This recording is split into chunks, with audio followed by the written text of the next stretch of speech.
אהלן, שמי יונית, נשואה פלוס 2, ואני מתנדבת בעמותת חתולי רעננה, גם בחילוצים וגם משמשת כבית אומנה לחתולים גורים, חתולי רחוב, עד שאנחנו מוצאים להם בתים מאמצים, מגורים יונקים ועד לפצועים וכל מיני. הנה זאת בלה הקטנה.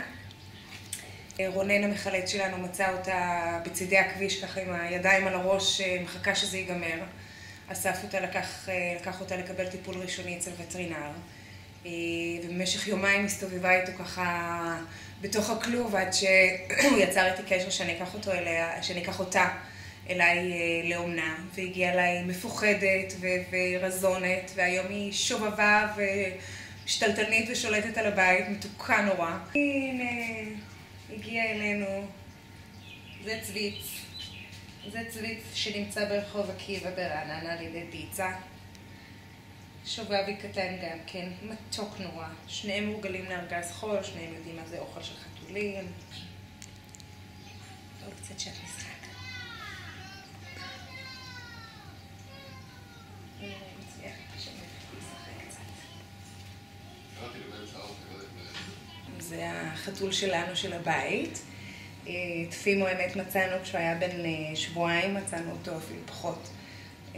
הוא היה עם רגליים שבורות, מצאנו אותו בתוך פח הזבל.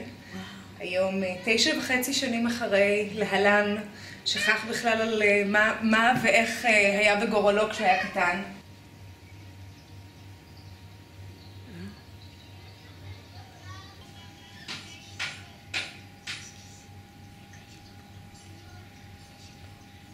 כמובן מועמדים לאימוץ, ואנחנו גם נשמח לעוד אנשים שבאו גם להתנדב איתנו בחילוצים וגם לבתי אימוץ, כי זה מאוד חשוב לנו, מאכילים שיעזרו לנו להאכיל את חתולי הרחוב, ובאופן כללי אנשים שיגידו לנו על חתולים פצועים, זה עוזר לנו כי אתם העיניים שלנו והאוזניים שלנו בחוץ, כדי שנוכל לעזור לכולם.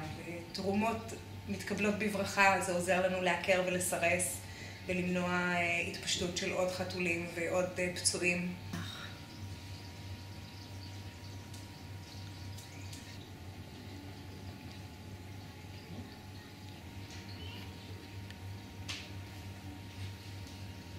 צוויץ, צוויץ, איפה בלה?